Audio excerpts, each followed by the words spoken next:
Imagine you have just finished a grueling 6-month intensive course to earn your pilot's license. You have the crisp paper in your hand, your name is printed in bold official font, and you feel like you can fly anything that has wings. But then you walk onto the busy tarmac and you see a massive, complex commercial jet waiting for you with hundreds of tiny dials, flickering buttons, and changing weather conditions outside. Having the license doesn't mean you have suddenly mastered every single storm or mechanical quirk. It means you have the foundational knowledge and the legal right to begin learning how to actually fly. The DASM certification is exactly that pilot's license for the massive, ever changing world of Agile. The certification roadmap is defined as the formal, verified recognition of your baseline competency in the Disciplined Agile framework. In simple terms, it is the proof that you understand the basic rules of the road. You know the definitions, the terminology, and the core philosophy. However, the real journey of being a Scrum Master begins the moment you step back into your office on Monday morning. You now have the badge, but now you have to build the reputation, which is a much harder, more rewarding task. The certificate says you know the theory. Your daily actions will determine if you know the craft. So, now that we have mastered the realization that the certification is a starting line rather than a finish line, you might be wondering how to translate this formal academic credential into genuine professional respect and real world authority. Well, that brings us right into our next step, which is establishing your footprint as an agile leader. Think of a new, ambitious architect who has just graduated from the top university in India. They know all the complex theories of structural engineering, the math of load bearing walls, and the history of design. But when they join a top tier firm, they don't immediately get to design a skyscraper. They start by working on smaller renovations, interior layouts, or assisting with larger plans, proving their reliability one meeting and one document at a time. After passing your DSM exam, your first task is to find your agile footprint in your current organization. This is the art of applying what you have learned to small, manageable problems where you can demonstrate quick, visible, and undeniable success.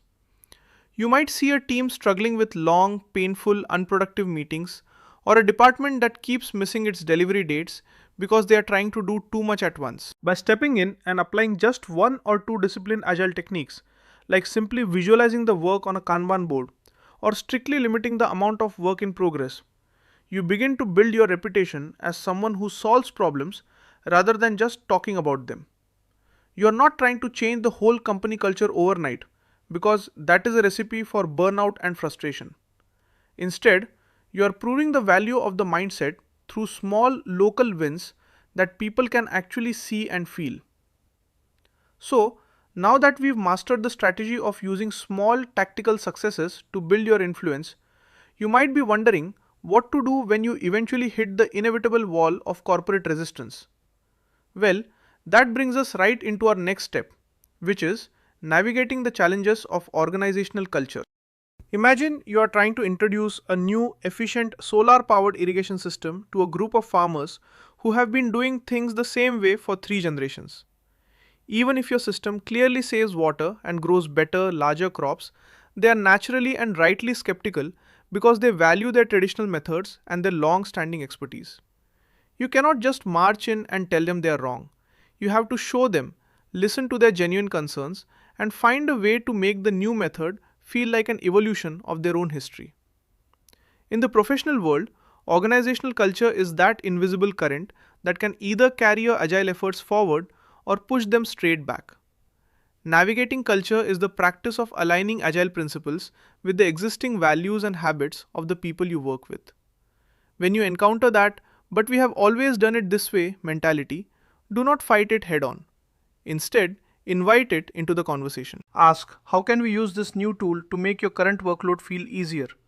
By positioning Agile as a solution to their specific daily headaches rather than a threat to their authority or status, you turn your biggest skeptics into your strongest allies. You are working with the culture, not against it.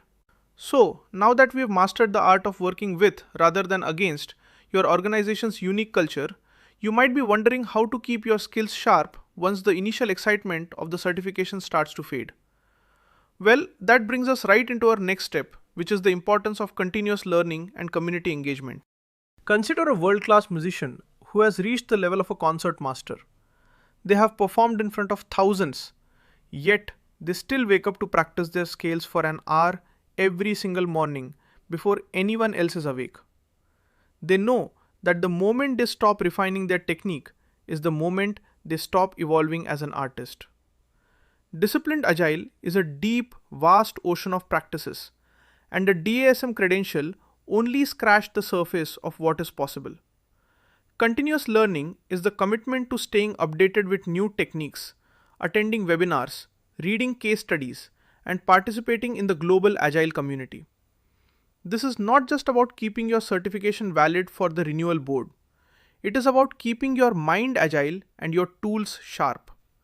When you attend a local meetup or read about how a different industry, perhaps healthcare or finance, solved a complex scaling issue, you are adding tools to your personal professional toolkit. If you stay isolated in your own office, thinking you have learned everything, you will eventually run out of fresh ideas. By staying connected to the larger community, you ensure that you are always ready for the next challenge, whether it is a sudden team conflict, a technical bottleneck, or a massive unforeseen shift in the market. So, now that we have mastered the necessity of being a permanent student of the craft, you might be wondering how to effectively share this knowledge so it actually sticks with others. Well, that brings us right into our next step, the role of mentorship and knowledge sharing. Imagine you are a master carpenter who has spent years perfecting your technique, learning which woods behave in which climates, and how to balance structural integrity with beauty. One day, a bright, eager apprentice joins your workshop. They keep making the same mistake on the dovetail joints, and it would be vastly faster for you to just take the chisel and do it yourself. But you know that if you don't take the time to explain the why behind the cut, they will never become a master themselves. Mentorship is the intentional act of helping someone else grow by sharing your experiences, your painful failures, and your hard-won successes. As a DASM, you are uniquely positioned to become a mentor to those around you who are still struggling to understand why we use a board or why we must prioritize the backlog. You don't need a formal mentor title from HR to do this. You do it through your actions, your patience in answering questions, and your willingness to let others take the lead. When you teach someone else, you often discover that your own understanding of Agile grows deeper too. You are building the future of the profession from the inside out, creating a legacy that goes far beyond your own individual tasks. So, now that we've mastered the art of lifting others as we climb, you might be wondering how to handle the inevitable transition to more advanced roles in the future. Well, that brings us right into our next step, which is the path toward higher level certifications and specialized mastery. Finally, think of a local athlete who has mastered the city level circuit. They have won every local race, they know the terrain perfectly, and they have helped all the younger runners improve their form. But to truly test their potential and find their limit, they eventually have to look toward national or international competitions. That is the final step on the DASM roadmap, scaling your ambition. Once you have mastered the basics, you might consider the Disciplined Agile Senior Scrum Master (DASSM) or other advanced certifications. These are not just more letters to add after your name to look good on a resume. They are the next level of the game. They teach you how to handle larger teams, more complex dependencies across different time zones, and cross-departmental strategy. You have moved from learning the rules to applying the rules, then to influencing your culture, and finally to mastering the system itself. Remember, the journey you started with your DSM exam never really ends, because the challenges of business will always continue to evolve, shift, and surprise us. You are now equipped with the mindset, the framework, and the commitment to stay relevant and effective for your entire career. The world of work is waiting for leaders who are not just doing Agile, but are truly living it, and you are officially one of them.